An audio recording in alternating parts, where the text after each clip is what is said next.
Dana White likes to see his face or likes to hear his voice on a ton of different shows. And unfortunately, it doesn't bode well for him because the cards that he's putting together are cards that half these guys we haven't seen in years. Let's be real. He's recycling names. This is what it is. He's recycling names to draw some kind of interest. Now, there are some quality fighters on this card. We're not taking away from that. Anthony Smith is a quality fighter. Ferguson, obviously a quality fighter. Francis Ngannou, Rushenk, Walt Harris, who I believe is coming from a tragedy. He had the daughter who was kidnapped and was murdered and all that stuff. Yeah, sad story, by the way. Which is a very sad story. He's coming back. Yeah. He's coming back from that. But now you have stepdaughter, by the way. Stepdaughter. Yeah, stepdaughter. Yeah, stepdaughter. But here's the thing: Overeem, Rothwell, Orlovsky. All right, who? I mean, how old is he? 45, 46? We're talking Randy about Couture's age. Well, I mean, come on. We're talking really, really grasping at straws. The thing about it, and I'm sure Errol, let me put it in a nice way for Errol. Go ahead, put it in a nice way. I'm not speaking for Errol, but let's put it in a nice way. Brett Okamoto, all these people, when they start, and I understand they're journalists, and I understand, but... Is that what you call them? Journalists? Easy, But what I'm saying is, when you hear them saying, wow, and these ridiculous reactions, you almost have to look at their intelligence and say, you have none. Because I understand you're talking to Dana White. Don't say anything. Don't say anything.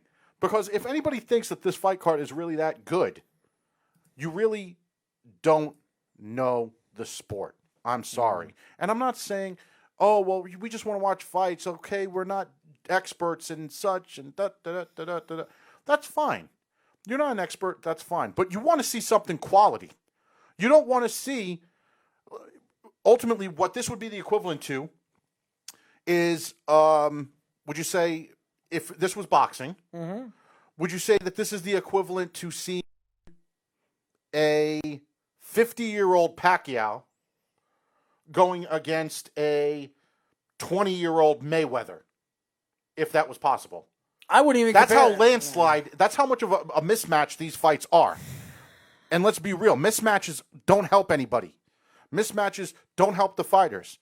Mismatches don't help the sport because people just get hurt. Arlovsky, how many times have we seen Couture come back?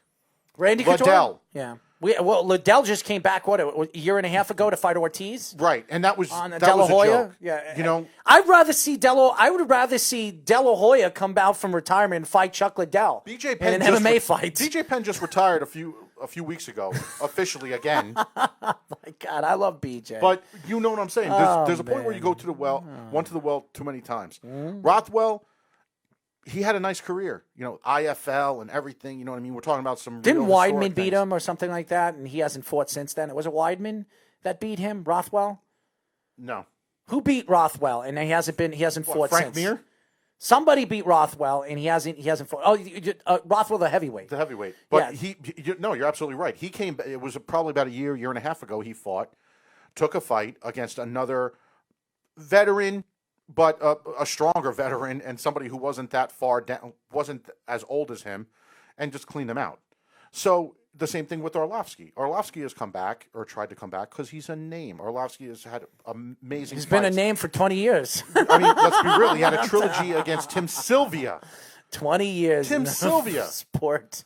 Arlovsky fought Fedor in the Affliction fight. Remember the Affliction fight? Yeah, I remember it. Everybody had the T-shirts. They actually had an MMA fight at one time, an MMA event. It's garbage, man. So, I mean, that's where it comes down to it. I mean, it's really sad that you have to put these things together because and like he said, there's prelims and main cards. So in 3 events in 1 week, you have roughly 50 fights, 100 fighters, and their camps, and their people, all in the same venue.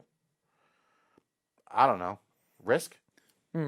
Here's my risk. A lot of hand sanitizer. And here's my shot at what the UFC has been trying to do. And again, I am a UFC fan. I'm a mixed martial arts fan. I know a lot of people are probably saying, oh, you hate mixed martial arts. You're a boxing fan. No, I don't. I love boxing, but I love the mixed martial arts. I love MMA. I have a love for it. I just, in the last couple of years, and I'm, besides the Khabib and really watching Conor McGregor get his butt whipped and the Nate Diaz-Conor McGregor fight, there really hasn't been anything, and the two girls, Joanna and Zhang. I really haven't seen anything that remotely really sticks out to me that the UFC has spit out there where I could say, you know what, I remember that fight. There's nothing. There has been nothing. And I don't want to hear about John Jones because John Jones won't be fighting for another year. He is going to be suspended for what the DWI or DUI, another case. And I don't know when he's going to come back. And the UFC has been pushing and pushing Conor McGregor and John Jones. They've been doing this for a long, long time.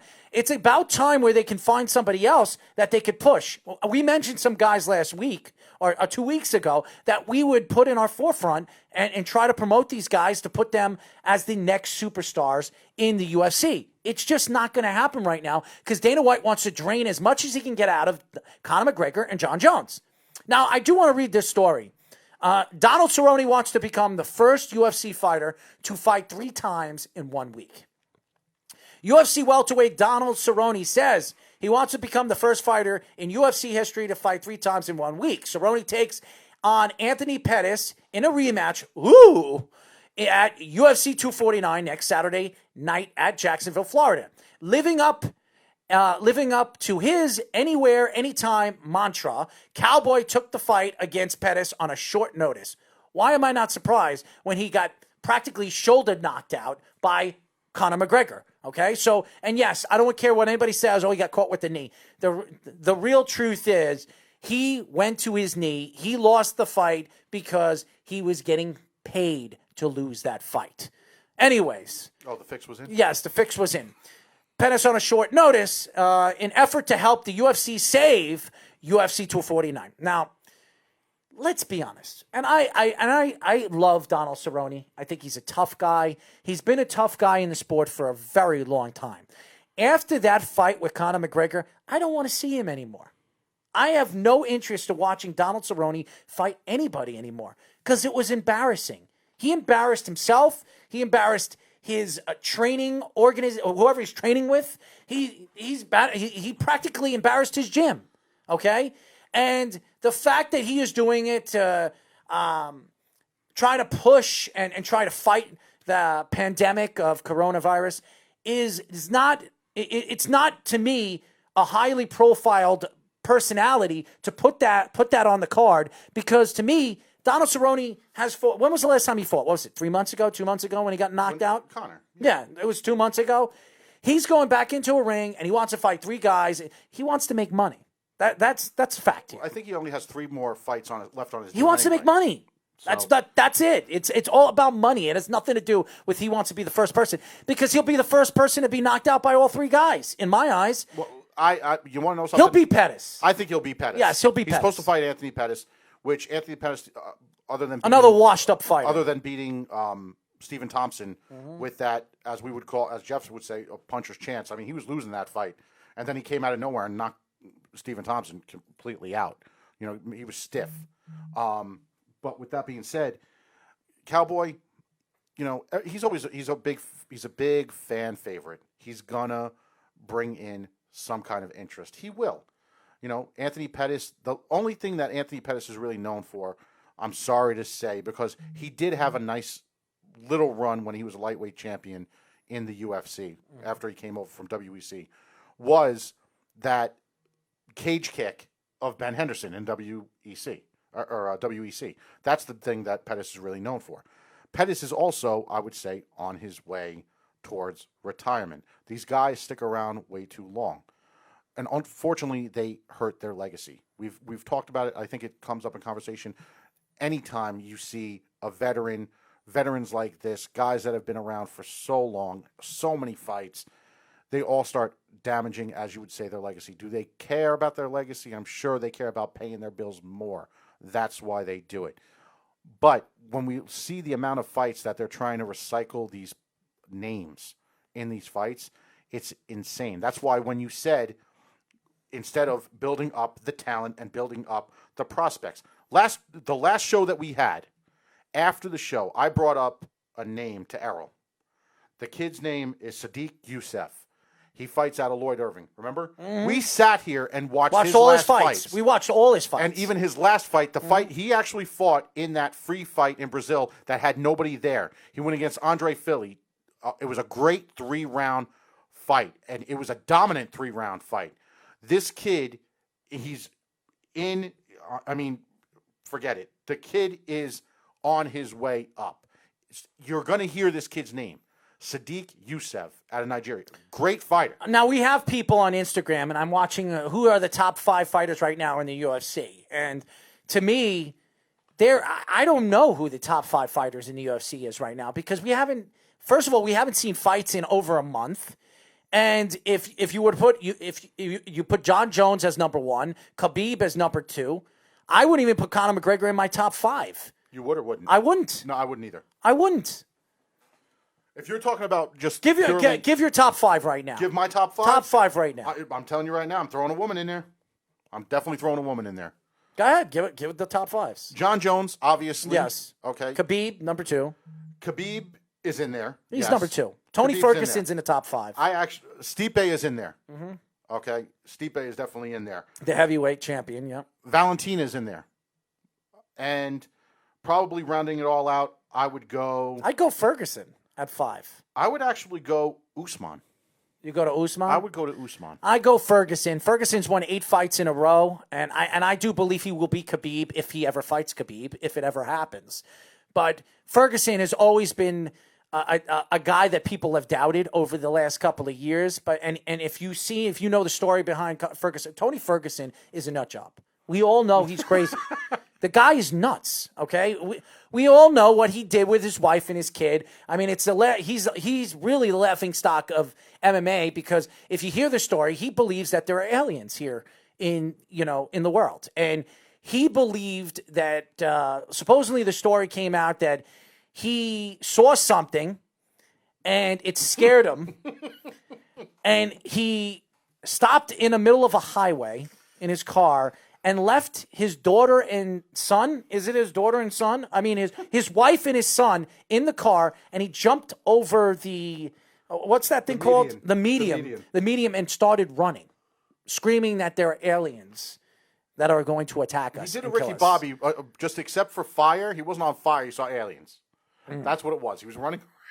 He was running around. He was running around all over the place in L.A. over a medium, screaming that we're going to all die. Okay, so and the story, and as funny as the story is, I mean, Tony Ferguson's a great fighter. There's nothing. You know what? I like Tony Ferguson. All kidding aside, I like him. I'm sure that was a pretty bad look. You're doing that in front of your kids. You know what I mean? I'm sure your wife has probably seen you do it. She's probably laughing. If I was her, I'd be laughing too. Really, we're going to do this again? The kids probably, on the other hand, you know what I mean? They got, hopefully they were sleeping in the back of the car, so it wasn't like when Daddy was having an episode. I mean, where are we talking about? This is what's really funny. I had a little nostalgia moment right now. For a lot of people that don't know, we have a birthday boy here. Yes, okay. It's my birthday, yes. So, happy birthday. It was Wednesday. Not so far. 38 years old, I'm an old man. Right around his birthday last year, I was a guest on the show. Yes, you were with Mike Washington. And we were talking about Khabib and Ferguson back then. Yes, we were. And instead, what was happening? Ferguson and Cerrone. Because Khabib was, I believe he was still dealing with the suspension. Right? Yep. With the Conor With the Conor McGregor. 9 months suspension. So now things are coming back full circle, and what are we still talking about? This is actually kind of nice. It's like an anniversary thing. But we've been talking about Khabib. I've been talking about Khabib and Ferguson for like 4 years. I mean, we've been waiting. It's not going to happen. Wait, it's never going to happen. I'll get you a Red Ryder BB gun. This ain't happening. It's never going to happen. It's not going to happen. I'm telling you, and it's Khabib. It's not Ferguson. Tony wants to fight Khabib. Listen. It's Khabib that doesn't want to fight Ferguson.